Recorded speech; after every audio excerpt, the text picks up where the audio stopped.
This is the Zac Anesbury Show. Welcome. Today's podcast clip comes from an interview with Professor Ekant Veer from the University of Canterbury. One publication that you have had with, is it still a current PhD student? Yeah, so Finn Tin Trong is his Vietnamese name. He goes by Finn. He is 7 months into his PhD, and he's already got his first A publication. Far out. I was thinking he was at the end of it. Bloody hell. Nah, he's a freak. Yeah. I love him. He's amazing. Got him. And it's so funny because I was talking to my head of department and I was looking for some software for him to use for his studies. And she's like, he's very early on. Does he need analysis software? And I said, trust me, I'm struggling to keep up with Finn. This is not about me trying to push him forward. This is about me struggling to keep up. So he's done a fabulous job, and he's got this publication out of this study that we worked on together just from his lit review. He did a meta-analysis and a systematic literature review.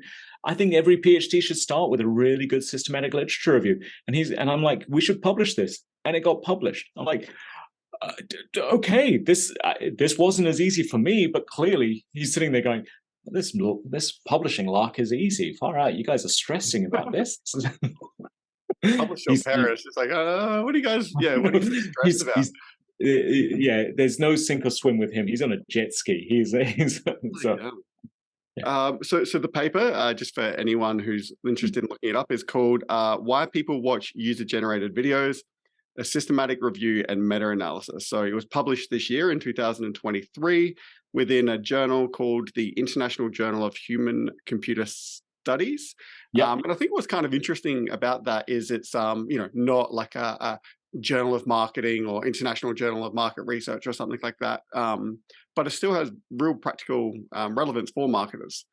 Well, sure. And so this is me being extremely rude, but because I'm a professor, I'm allowed to be, I think. I'm not really looking for another job right now.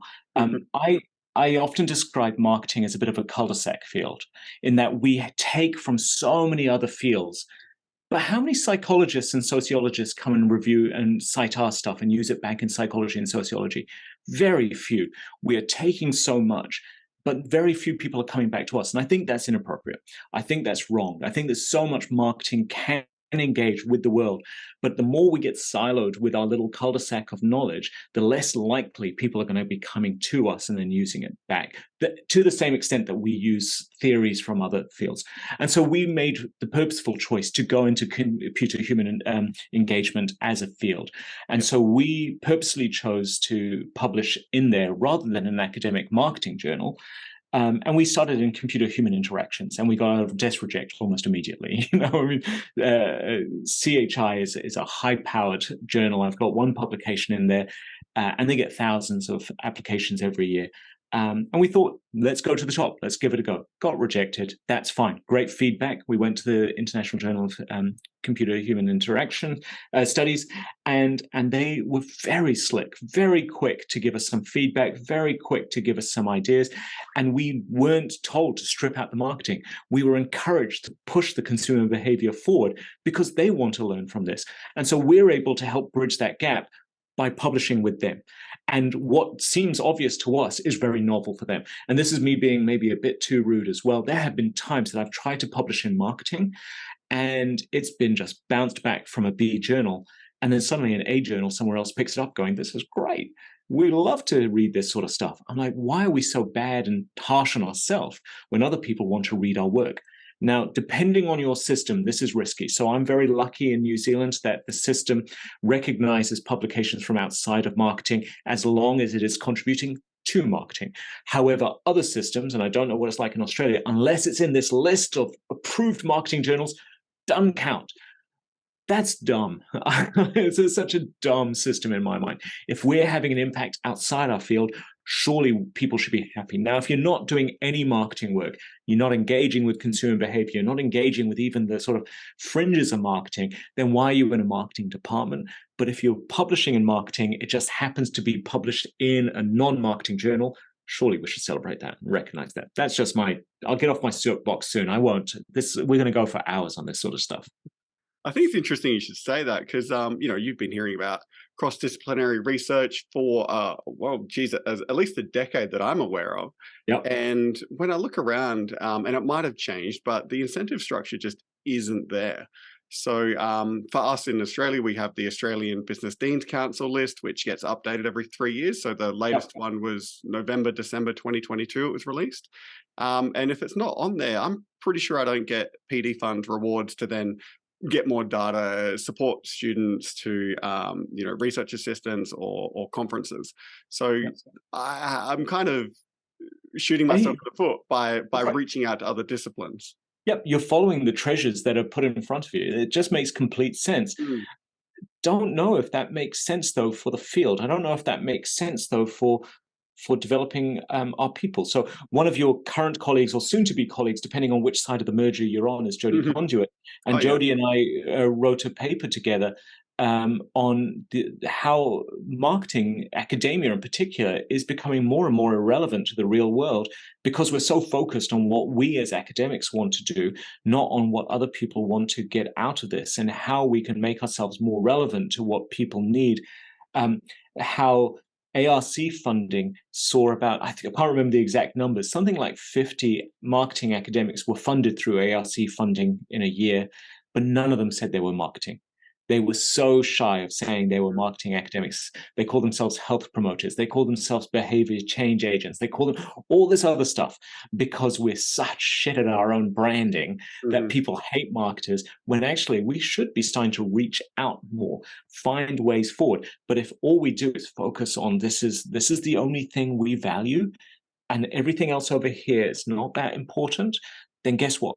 Bright, smart, driven young people will focus on this, and all of this gets lost. And you kind of wait until you're as old as I am, and you go, actually, that's quite important as well. We should be doing this. And I've always felt this, but I was very strategic as a young person. I just needed to build some, what we call in New Zealand, mana, some reputation, some respect, and then I can do this without anyone telling me I can't, if that makes sense. I've just jotted down to search for that paper and give it a read. It sounds really interesting. Jodie's a lovely woman. Have nothing but good things to say about Jodie. I think there's a massive opportunity there actually in the creation of the new university. They got some great talent across the road or down the road. Down the road. Now, Jodie, Rebecca, there's just so many good people in those two universities. One of my former PhD students, Afshin, is down the road from you as well at Macquarie. So, there's, some amazing people in South Australia. I'm not pitching for a job, but yeah, I'll come and visit. Oh, yeah, that'd be great.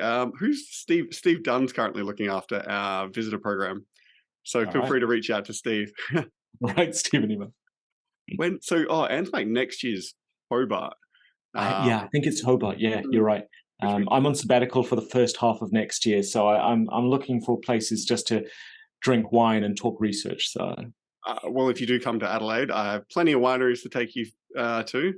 And I love that. I mean, I love doing it on weekends. And if I am busy, I have a giant list to recommend you. Brilliant. Well, we'll do.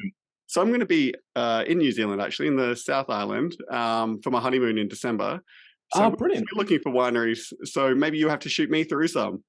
Definitely. No, easy. I am a part-time tour guide. This is what happens when you live in a beautiful part of the world. People say, hey, do you have any? I've got tons of recommendations. There we go. So definitely tell me where you're going, what you're doing, and I'll help you out with some good places. Queenstown sort of way, or which part? Yeah, so after New Zealand, not New Zealand, after Dunedin, I'm driving to Queenstown, and then we're essentially doing a clockwise circle of the South Island. Brilliant. So we're up in the Marlborough sort of region. That's the only one I really knew as a wine region beforehand, but turns out I'm pretty ignorant, and there's lots of them. Yeah. Queenstown's got some amazing reds. So if you like your reds, then Queenstown's amazing for that sort of area. We can talk about this offline. We're boring your listeners now. So this paper, obviously you have an amazing PhD student in Finn who is crazily publishing 6 months in, which I think is very impressive. This could kind of be the wrong question, but how did the paper come about? Or was it the topic that came about? Or how did all of this come about? Yeah, great question. So Finn approached me. He was a lecturer in Vietnam, wanted to do his PhD. and he was like, I want to do something on user-generated content. There's so much research on consumer viewing and so much content, so much literature on creating games and game design and everything, but nothing on user-generated content. And I know you're into social media and you're not into digital and you're into human factors and human behavior. Would you want to be a supervisor? Now, typically, I don't sign up to these sorts of things. I typically am like, I have a social marketing background. I'm very focused on that. I do a lot of digital as well, but very much with a behavior change angle. And I'm like, I typically don't, but this was just so alluring for so many reasons that it was so novel that I said, yeah, let's have a chat. And I had a few chats with him and just thought we gelled really quickly. We clicked really nicely and said, let's do this. So his whole thesis is on understanding user-generated content and what drives people to create their own content. And that can be on both ends of the spectrum. Finn really came in looking at short form videos. So taking a whole movie or a whole series and condensing it down into a completely spoiler-filled 30-second, 3-minute, 5-minute video. Not very common in European-oriented countries, but very common in South Asia and Southeast Asia. So, for example, I have watched all 9 seasons of Breaking Bad. I think there's 9 seasons of Breaking Bad, but maybe you missed out on watching it. There is someone who has condensed the whole 9 seasons into 1 hour. What are the key points? What you need to know? And really?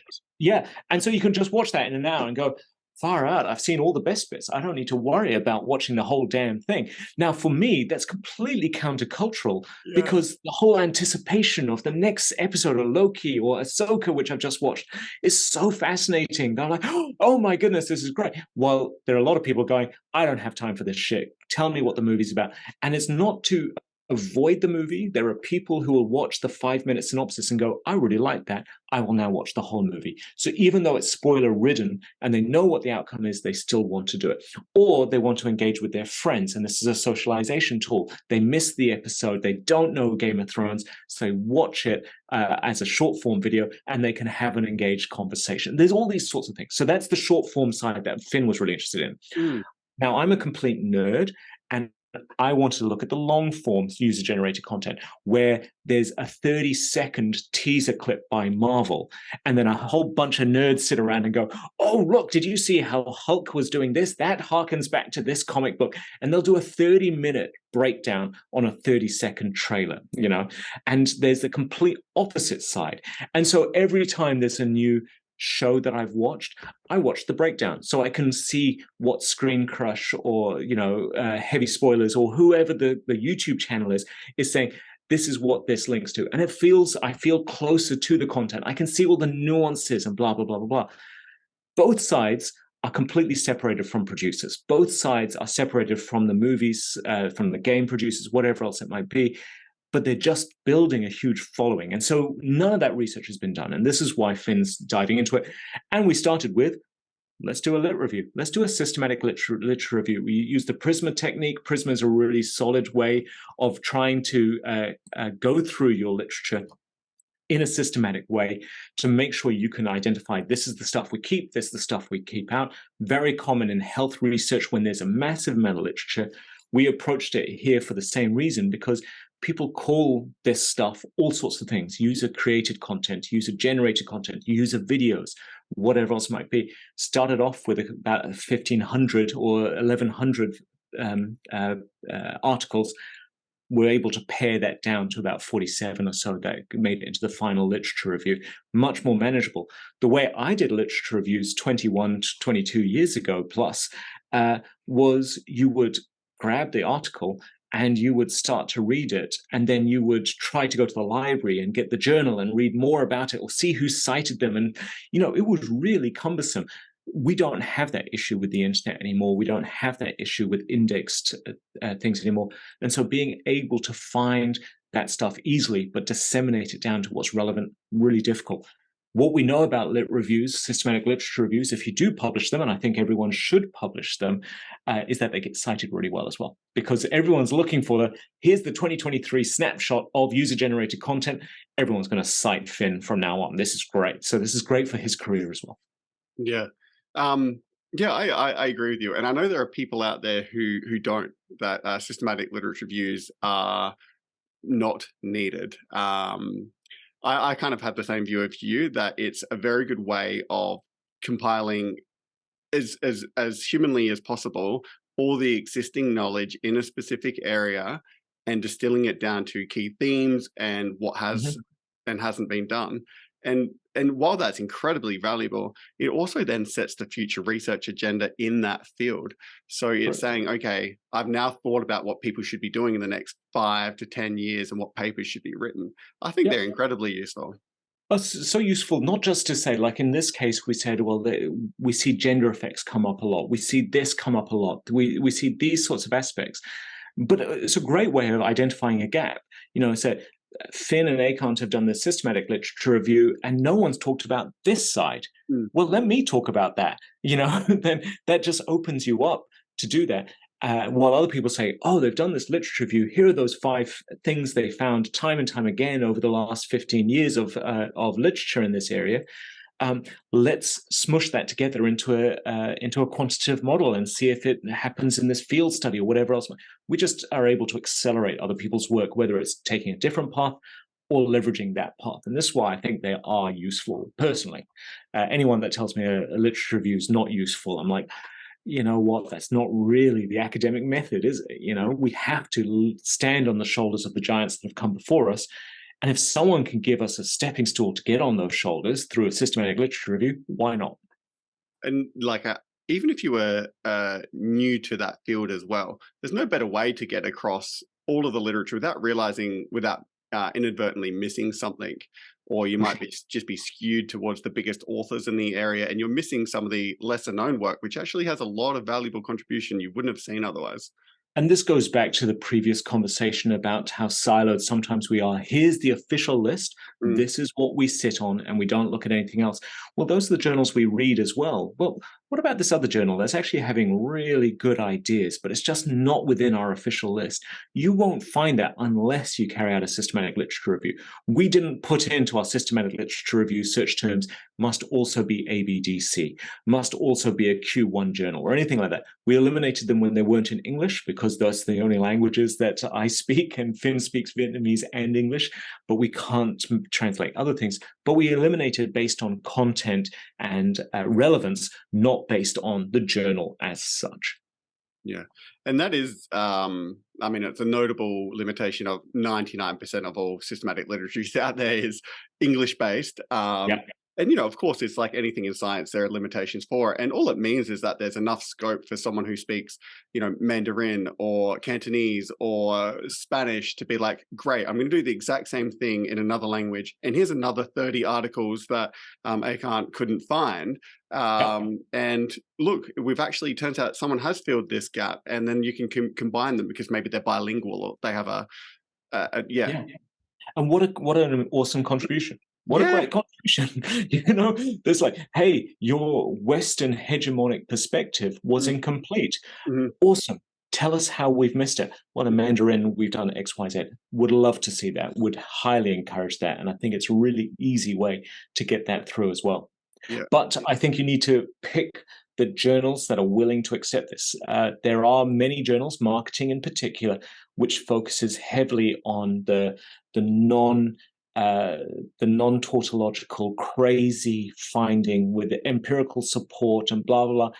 And that drives us to start publishing on topics that are kind of weird and sometimes not really supported by the data.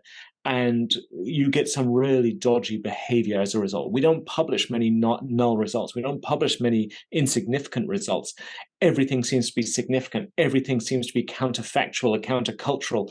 And then we're like, well, there's no surprise that industry is not going to cite this, or people aren't going to get excited by this, because how much this stuff is relevant to what they do if everything is weird. Now, if we can start to bring in some level of normality to this, some level of reality to this, some level of relevance to this, then hopefully we'll see, here are some really cool findings. that really do exist.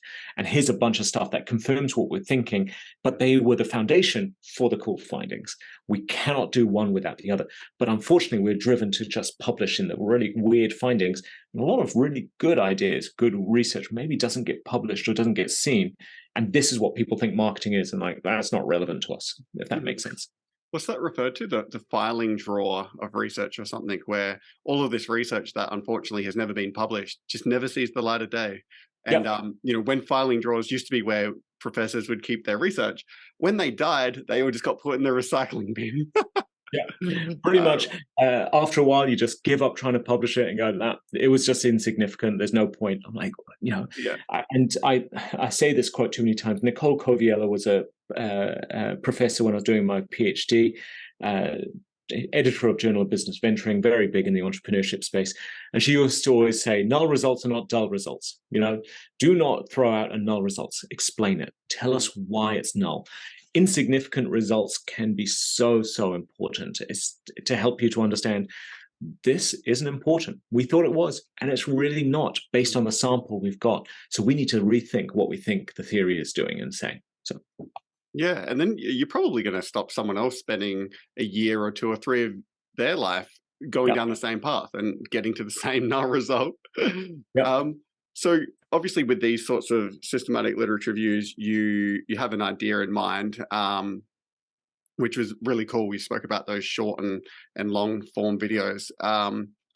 Was there any research that guided, like you spoke about the Prisma framework as well, but was there any key papers in that area that you looked at that then you kind of thought, okay, this needs to be done? Was there some key research in the past?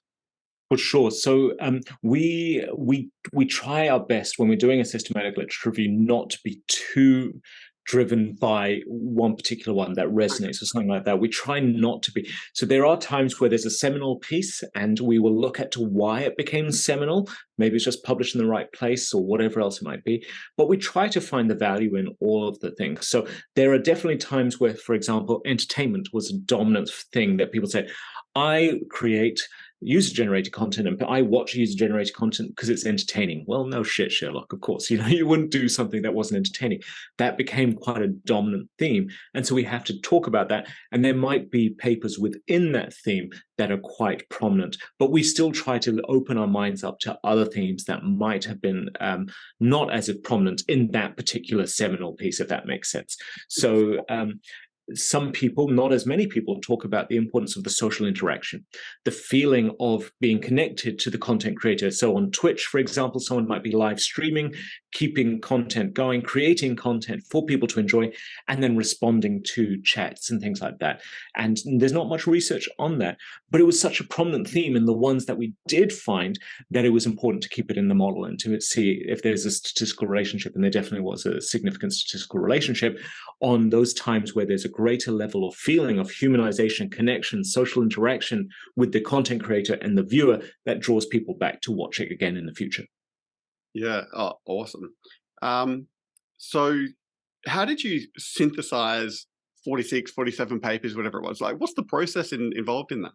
Sure. So this is where you really need to talk to Finn, because he led a lot of the meta-analysis and the methodology itself. But it's very straightforward from a theoretical perspective.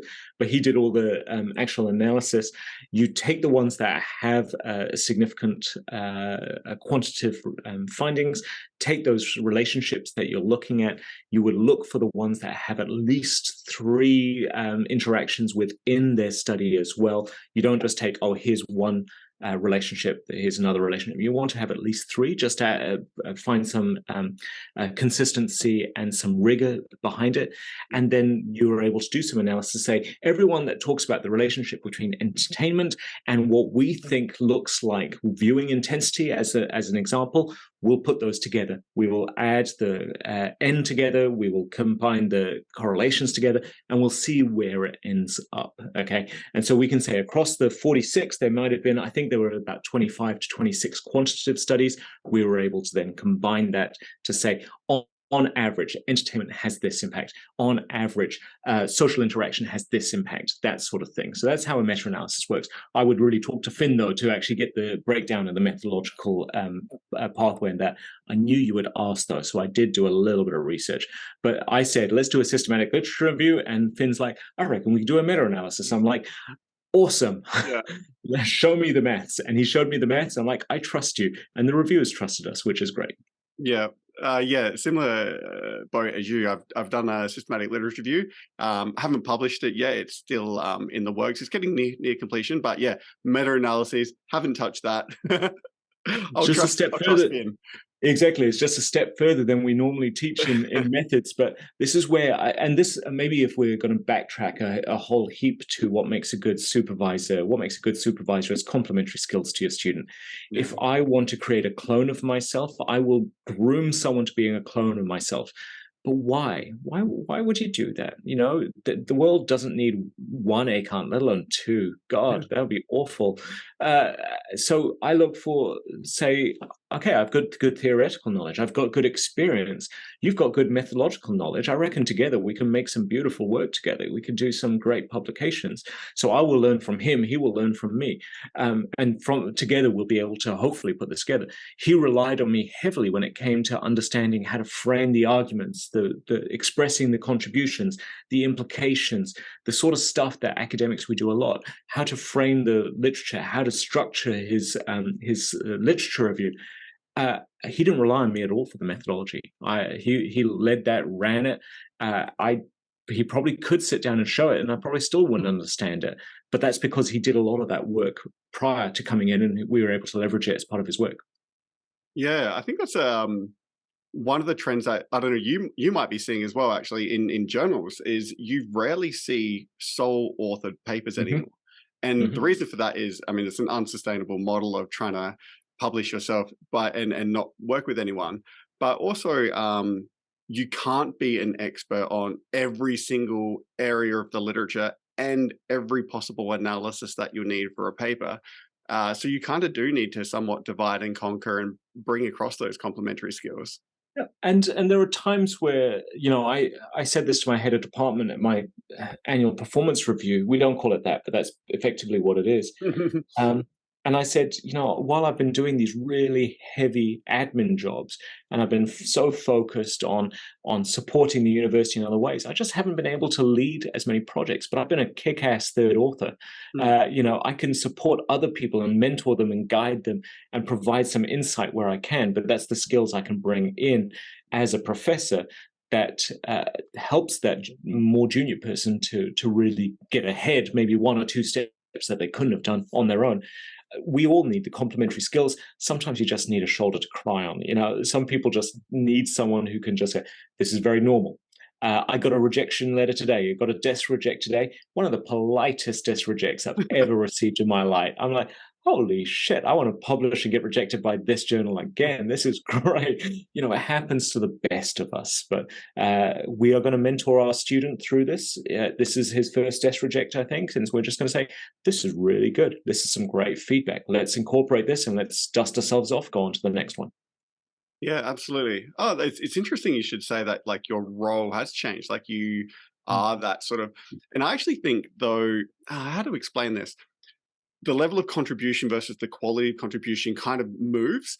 So I remember, like, I think it might have been one of the first or second papers that I was working on, and overwhelmingly I did all of the grunt work in terms of like the heavy lifting of the literature and the writing of the paper and the data analysis. And I remember being a bit grumpy about it, thinking, you know, these more senior people haven't really pulled their weight. And then on reflection, maybe about a month or two after, I realized that the 5% that they had contributed to that paper was the 5% that mattered. One would hope it's more than 5%, but yes, I get what you're saying. You know, like, just for argument's sake. I mean, and I won't say which journal, and I won't say who was involved, but one of my colleagues, when I was at Bath, got an R&R from an A-star journal, wow. And the editor said, we don't think that this is an easy revision. We don't think that you guys are actually able to do the things we've asked. But we see that the fourth author on the paper is Professor XYZ, and we trust that they will be able to mentor you through this. Mm. That professor didn't do damn thing on the paper, but his name was on the paper, and that was enough. Now, we don't do this as editors much, if at all, anymore, but that was eye-opening to me, that was a strategic placement of a professor. I'm like, oh, that sucks. That sucks that that's how people see it. And I hope it doesn't happen too much, but those stories do exist. Oh, yeah, no, I hadn't heard that before, actually. That's interesting. Because obviously, the reviewing part of it is blind, like you're reviewing a manuscript, you have no idea. But of course, the associate editors and the editors, or the regional editors, or whatever they are called Correct. at the time, they They see know. what's from. Yeah. Yeah. Oh, that's really interesting. So what did you find from this study then? Like, what are the key findings? So the key findings is that there's a few things that are just consistent throughout the literature when it comes to user-generated content. There were some gaps for sure. We know there's a gender effect. We know that when we looked at male versus female, and primarily the literature made it a binary between male and female, there were differences in approaches when it comes to user-generated content, and what drives their viewing intensity is basically what we conceptualize this as. So the viewer intensity, the likelihood of you just being absorbed by this, by watching this, the length of time, and the potential that this has on problematic watching, as in excessive watching. So male participants typically watch more stuff that was competitive, so competitive gaming, competitive sports, something that had some element of competition. Female participants tend to watch things that were typically more about fashion, entertainment, celebrity, that sort of stuff. So it's a very binary sort of arbitrary thing. Now, already, I think there's a gap right there. Gender stereotypes just do not exist now as they did 10, 15 years ago when a lot of the literature started in this area. This is the sort of scope of time. It's about 15 years when user-generated content really came on the scene, because that's when social media became more prominent and sharing that content became more prominent, blah, blah, blah, blah, blah. So there's definitely a gender effect. The other thing that was a key driver of potential excessive watching was flow. So viewer intensity is one thing, but also just the getting into flow and just losing yourself in the moment. And that's a really powerful concept in anything. Some of the things that drove that relationship between viewer intensity and problematic watching, including entertainment. So are you entertained by this? That was the strongest relationship, quite a high R-squared value on that one. Makes sense. I'm enjoying this, therefore I will watch it more, and I will probably watch it excessively.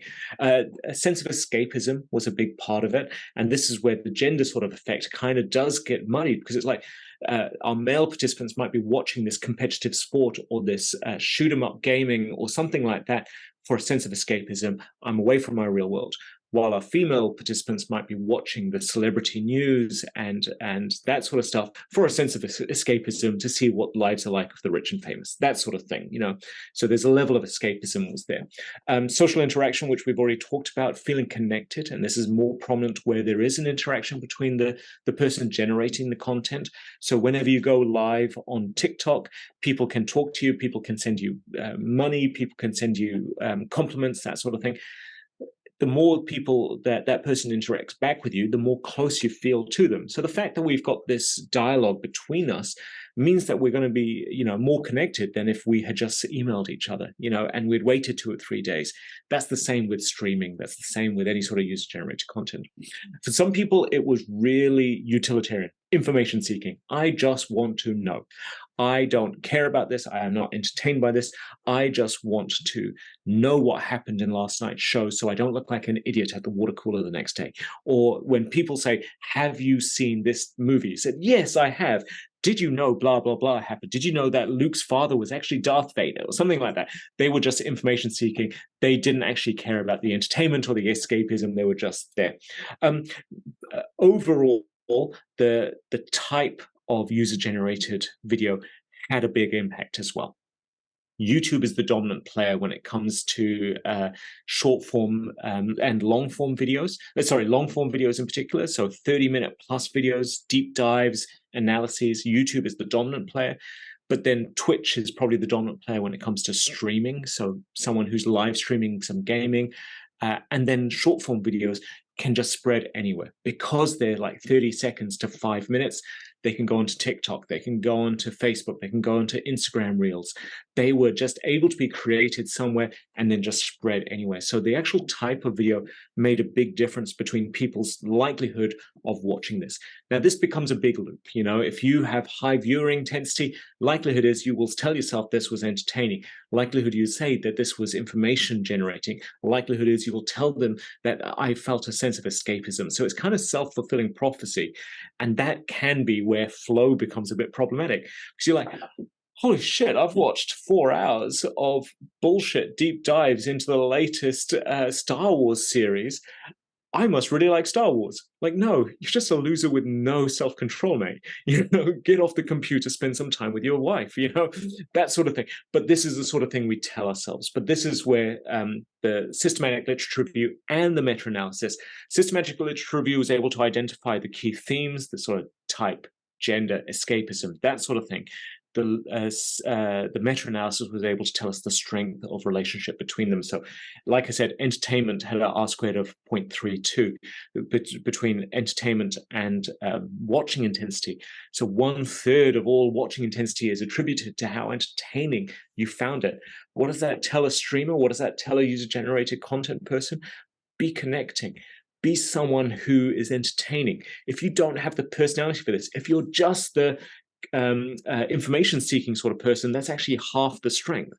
You're not going to be as popular. So if we take a really bad example, and I don't know how old your listeners are, but there used to be the show called The Big Bang Theory, and sure, some people still remember Big Bang Theory, but Sheldon was the geek who would run his own little video vlog podcast called Fun with Flags and go around talking about different flags from around the world. From his perspective, purely information. This is the information. But us watching it, because we knew it was a comedy, was also entertaining. So even though it was purely information, there's an entertainment value. So you can be entertaining even though information, but this is where sometimes the content that comes out is primarily entertaining, but actually doesn't have much substance. But when you combine them together, smush them together, much bigger effect. Does that make sense? So now we can see the impact of these things. You will see a lot of this user-generated content around escapism does typically do better, because who wants to see a deep dive into a documentary? They're not the same. It's not quite the same. But a deep dive into the Avengers, or a deep dive into the fighting styles from the latest UFC thing, or something like that, something where you can go, I'm not there, I'm not physically there, but I want to learn more. I want to feel like I know every single bit of analysis. That sort of thing does actually get quite popular. That's a long way around of saying, yeah, that's what we think we found. Yeah, that's incredible level of detail. Thank you. So what are the key takeouts that you would then have for someone who is working in academia, whether it's other people who are doing systematic literature reviews and meta-analyses, or someone else working in sort of that space? Cool. So as I've said many times, doing a systematic literature review is a really good way to start. There's nothing worse than finishing a project and going, oh, someone's already published it. That's the sort of the fear that a lot of academics have. So doing a systematic literature review says that, based on a really robust process, we think we've covered a lot of the important stuff so far. It also guides your research. So you're not driven by, this is my opinion. One of my favorite quotes that I use all the time is, without evidence, we're just trading opinions. So get your evidence, make sure that we're not just trading opinions. And if that means doing a bit of time reading and not just, and I do this all the time, I wonder if blah, blah, blah, blah, blah, and I just think, or I postulate this. Well, unless I've got some evidence to say that there's actually any theoretical or evidential reason for this, then shut the hell up, Ekant. Stop just making shit up. You're just trading opinions. And so it's really good for that sort of thing. I think it's really good that we publish systematic literature reviews so that people do get that stepping stool up so they can stand on the shoulders of giants that we have out there, because it does speed things up. I don't necessarily want quick science. I don't necessarily want us to be publishing as quickly as we can. I don't think there's benefits in speed, but I think there's huge benefits in efficiency. If someone's already done this, why are we repeating it? If Finn and Ekant have done this, leverage that. Start doing really good science so you don't have to waste your time reading all 46 of these articles. Well, please do read them, obviously, but here's a summary that you can build upon. what have we learned from this process is that there's a ton more that can be done in this area, and there's a ton more areas of of research and gaps that we can explore. But this is where the key ones other people have looked at. But let's look at some of the gaps that exist in here, or some of the things that might not be done so far, and how can we leverage that as a research platform in the future? I don't think I've answered your question very well. What was the other thing I think you you mentioned? absolutely have. Yeah, no, Oh, okay. exactly. If you were new to the field, or yeah. Yeah, if you're new to the field in particular, I think don't be afraid of literature. Don't be afraid of literature reviews. I think be really, really organized. Now, I love me a good spreadsheet, and especially a good spreadsheet for literature reviews. Even if you can start with a really simple rubric: title, citation, abstract, key findings, methodology. Start that way, just describing the literature. We can synthesize in a bit, but start collating and organizing your literature that way. And then without too much effort, you'll start to say, hey, this is really easy for us to extract this and create either a meta-analysis or at least a systematic literature review, or here are the themes. But how I used to do it, where I would literally have to photocopy out of journals and then just have piles of paper. All right, here's my stuff on eating habits. Here's my stuff on behavior change. And then someone would come in and mix those papers up, and you're fucked, really. Mm-hmm. It's a pain in the ass, but having a systematized approach to organizing your literature helps you to see those patterns that other people who've not taken that process of collating it have had the chance to see that either. Absolutely. That's hilarious. Yeah, I still remember printing off journal articles. The only time I do that now is if there's one article that I know I need to deep dive into, and I get like my highlighters out. But apart from that, I try to be as environmentally friendly as possible. Yeah. No good academic goes home without at least a highlighter and a red pen, to go and put something in the margin on the train home or something. Exactly. What about practitioners? So there's definitely people who listen to the podcast who are in industry. What would you say are the key takeouts for them, like actionable things? So the actionable things, number one, if you are a content creator, so you're a big business that is creating content, leverage user-generated content. You know that you have started to build a following, because when people are taking time out of their day to talk about you, that means you're winning. I mean, that's what a great way to leverage the community, the brand community that you have created around you, than to encourage people to say, review our stuff, tell us what we think, whatever else it might be, encourage it.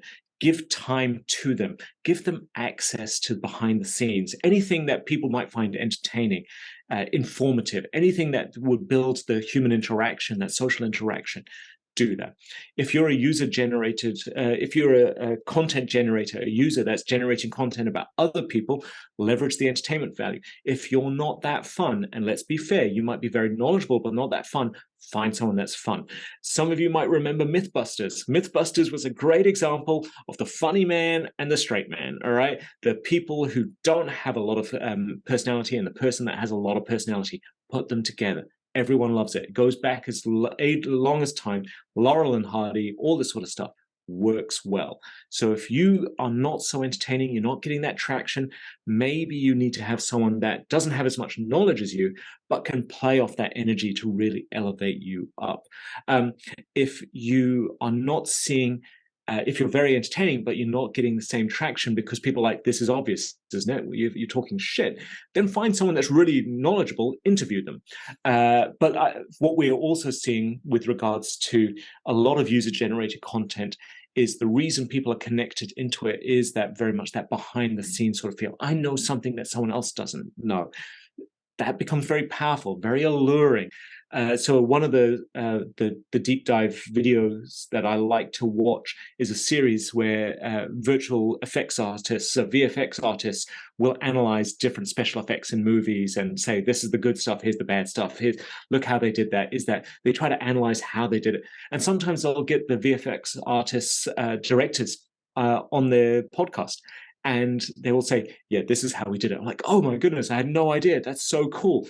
But they would actually have personal connection with them. And then people like me who are watching, who know nothing about VFX, but I'm just entertained by this, I feel connected back to that movie producer as well, or that VFX producer. And you feel a sense of, just fulfillment and connection from watching a lot of 30-minute videos. You do not need to create the 2-hour podcast in order to be entertaining, informative. You can do this by creating snapshots, bite sizes, which are very alluring, and that draws people in, and then the next content comes out with it. Amazing. So you've done, obviously, you and Finn have done an extraordinarily large amount of work here in such a short amount of time, which is very impressive. What's next for this space? Because he's so early in his PhD, is this setting the groundwork for his other research? Yeah, correct. So, so we're doing a thesis with publications approach, where he's going to do 3 separate studies, 3 separate publications. Study 1 is very much this literature review. What does the meta-analysis say? It's a great start, done and dusted in the first 6 months. That's the third of his research done. Study 2 is going to be an experiment. Let's look at whether these factors, if we manipulate these factors, whether this impacts people's viewing habits as well. And study 3 is whether these short form videos in particular contribute to or hurt people's final viewing experience. So there is a lot of people, myself included, who's like, why would I watch a 5-minute spoiler-filled video of the latest blockbuster? I want to enjoy the blockbuster and see Thanos snap his fingers or whatever, happens, and not feel like it's spoiled for me. That would ruin it for me. While Finn's like, no, you've got to understand there are many people, especially in Southeast Asia, who do not have the time to give 2 hours to an average movie. So watch the 5-minute version, and that encourages them to see the 2-hour movie. So let's see if there's a cultural difference. Let's see if there's a perspective difference, because the dominant cultural approach from a Western lens is put out a teaser trailer that gets people excited, but don't tell them too much, otherwise they won't come and see it. While in other cultures, it's like, tell me everything and I will tell you whether it's worth it. And if it's not worth it based on the 5 minutes, I'm not going to do the full 2 hours and give you the money for it. So that's the third one. Does the teaser, the user-generated content, ruin or enhance the full viewing experience? That actually sounds like a pretty cool thesis when you sort of put those 3 pieces together. I think it's really interesting you've gone down that PhD by publication route. I think it's pretty clever. I'm pretty supportive of that sort of option. It's so good for students who, we know, when I started, I had 1 publication and that got me into Bath and a bunch of teaching. It's just not good enough anymore. You need to get some publications out, or at least things under review and through 2nd, 3rd review to even be looked at. It's also a really nice way to bite-size your research, because sometimes looking at a whole 3-year study, you're like, oh God, how do I complete this? We'll break it into smaller parts. I have another PhD student at the moment who's doing a completely different project, and she's 6 months in as well, looking at how we can encourage sperm donation in New Zealand. We have a massive shortage of sperm donors in New Zealand. There's not much understanding of the need. There's not much understanding of what's involved, but there's a huge undersupply of sperm donation. And so we're going to take a social marketing approach to understand what are the motivations behind someone who has donated sperm, what are the barriers and risks, how do we co-create a solution that overcomes them? But we're breaking this down into, here's a lit review of everything that's done in promoting sperm donation. Here's something that we go and interview and analyze people who have donated sperm and people in the sector, and then let's go and create a solution. All right, so there's your 3 studies. Nice and simple. 3 separate publications. Nice and simple. Break it down. Easy for Deb to understand. Easy for her to smash out each thing, right? Year 1, year 2, year 3. Get a couple publications each way, get a thesis. Hopefully it's pretty straightforward that way. It never is. There's always hiccups. Life happens. But that's why you hopefully have a supervisor who supports you in that process. Yeah, especially over 3 years as well, because life happens, right? And a huge amount of things happen in 3 years. So, look, if you do have junior academics listening and people who want to be academics, that's okay. Do not put life on hold because of your studies or something like that. Learn to live and study, learn to live and be an academic. Don't say, oh, it will get better once I'm finished. It will get better once I become an academic. Trust me, it doesn't. You're just different shit, different time, You're still stressed, you're still busy, you're still being told to work harder and everything like that. So as long as you have that balance from the start, that things will get better. Do as I say, not as I do, by the way. I'm very bad at this. Great. So anyone who's listening who's like, this paper sounds awesome, I'm going to put the DOI link into the show notes. Appreciate it. Yeah. So hopefully that sort of brings a bit of traffic to the paper. Hey guys, it's Zac Anesbury here with just a couple of quick reminders. If you've enjoyed today's podcast, then make sure you subscribe so you never miss an episode. There are plenty more interviews to come with some of the world's leading marketing academics and practitioners. You do not want to miss these. In the meantime, if you're looking for another way to connect, then follow me on Twitter at Zac Anesbury. That is ZACANESBURY for my take on the marketing issues of the day. That was the Zac Anesbury Show.